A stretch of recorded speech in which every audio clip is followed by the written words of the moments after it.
Despite not as famous as other Japanese fighters of World War II, this aircraft was actually the first modern monoplane fighter used by the Japanese army. And it was their most numerous fighter in service when the War on the Pacific broke out. This was the Nakajima Ki-27, or as it was officially called, the Army Type 97 fighter. So let's see the history of this aircraft today.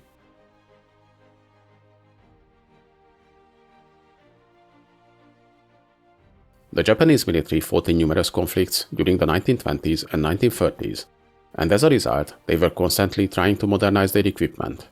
This was especially true in the 1930s, when political relations between the country and the Western powers deteriorated, while at the same time the aviation technologies started to evolve rapidly.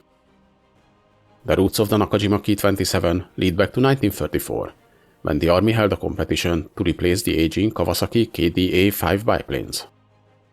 Nakajima entered the competition with a very modern design for the time. Their Ki-11 model was a low-wing monoplane heavily influenced by the Boeing P-26 Peashooter. Its competitor, the Kawasaki Ki-10, was a much more conventional biplane, an improved version of its predecessor. Though being a more modern design, and as a result faster than the Kawasaki biplane, the Nakajima fighter was deemed too radical, and in the end the more conventional and more maneuverable Ki-10 was accepted into service.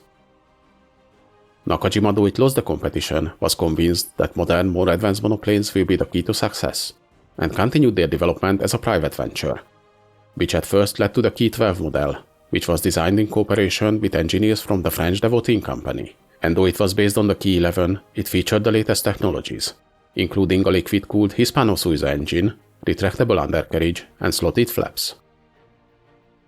Although it was highly advanced, the Army officials considered the aircraft too complex, too heavy, and not nimble enough, which led to a simplified design without the retractable landing gear and a simple, more robust air-cooled engine.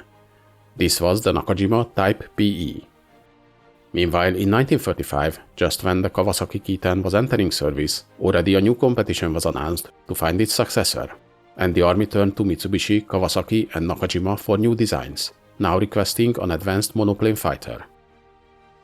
However, this competition proved to be highly controversial, and to understand why, we need to look behind the scenes. Though the competition for the military contracts between the Japanese manufacturers was already fierce, the rivalry between the Army and the Navy made the situation a lot more complicated. The two services didn't want to share any information about their new developments with the other, and because of that, most manufacturers even had separate facilities to design Navy and Army aircraft. Nakajima was an exception, as up to 1934 they only had one design facility, but by 1935 they decided to start a separate department for the Army designs under the lead of Hideo Itokawa.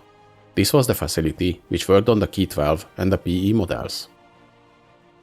But working on their monoplane fighter continuously resulted in the controversy that followed.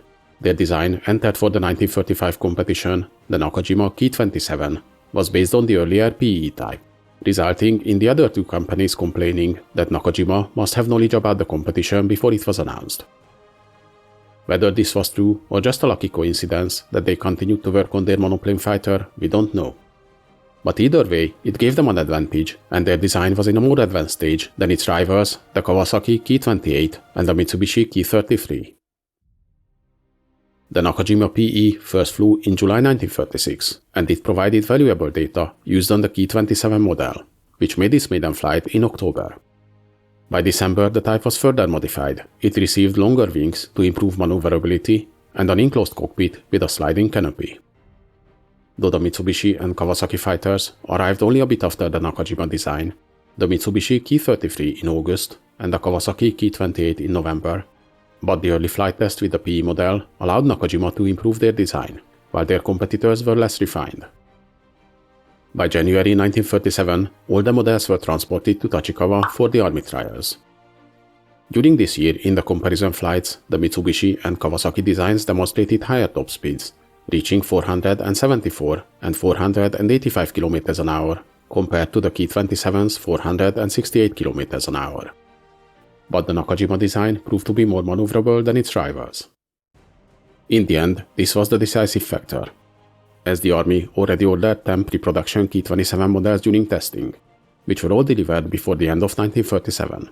On these models, the wingspan was further increased, and they also received a new, more rounded tail design with more surface area and a simplified canopy with less glazing than on the prototypes.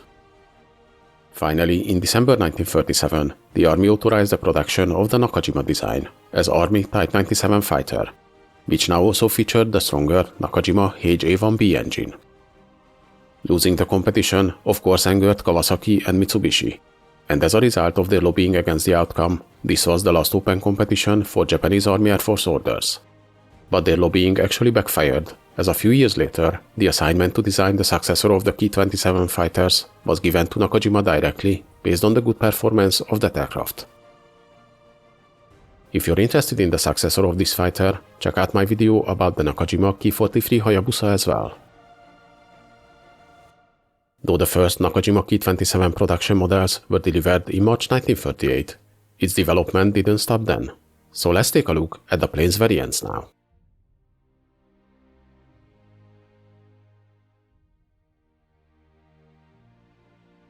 The Nakajima PE was the originally developed monoplane fighter, using the HA-1A engine, and it was later modified for the 1935 requirements, and became the Ki-27 model.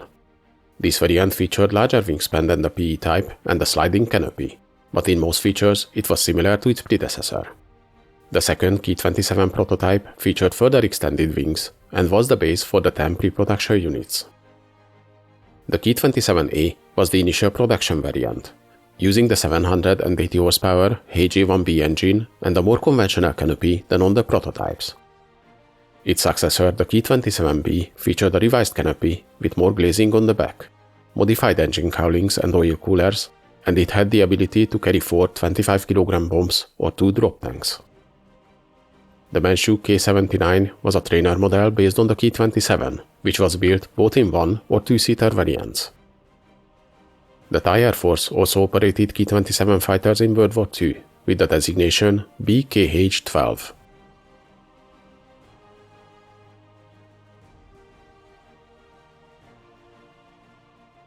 The Ki-27 was 7.53 meters long with a wingspan of 11.31 meters. It had an empty weight of 1,110 kilograms and a maximum takeoff weight of 1,790 kilograms. The fighter was powered by a Nakajima HA-1B air-cooled radial engine, producing 780 horsepower, and with this engine it could reach a top speed of 470 km an hour and a cruise speed of 350 km an hour. It had a range of 630 km and a service ceiling of 10,400 meters. Its main armament consisted of 2 7.7mm machine guns, but some later models were modified and one of the machine guns were replaced with a 12.7mm one. If needed, the fighter could carry 4 25 kg bombs under the wings.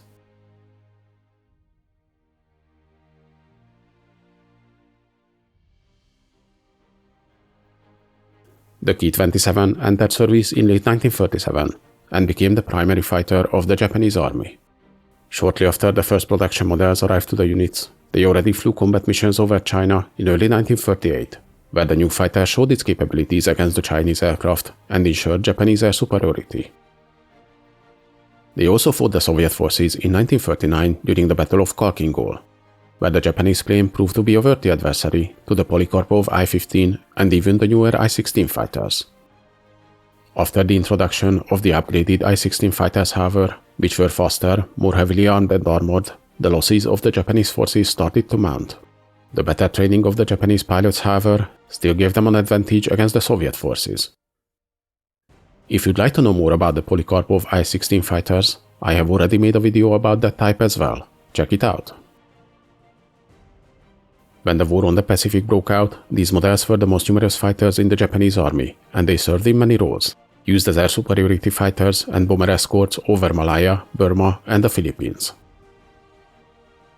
By the end of 1941, however, with the arrival of the faster and more heavily armed Allied fighters, the type quickly started to become obsolete.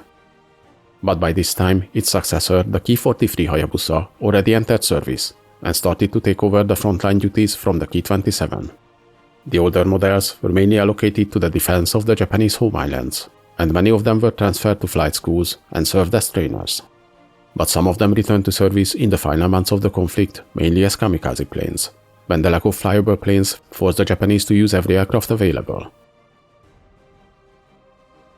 Though the Nakajima Ki-27 was one of the most modern fighters in the Japanese arsenal when it appeared, and it was the most numerous fighter plane of the army at the beginning of the Pacific War, but similarly to many late 1930s design, it quickly became obsolete during the war, and it's usually overshadowed by more advanced Japanese fighters appearing after 1941.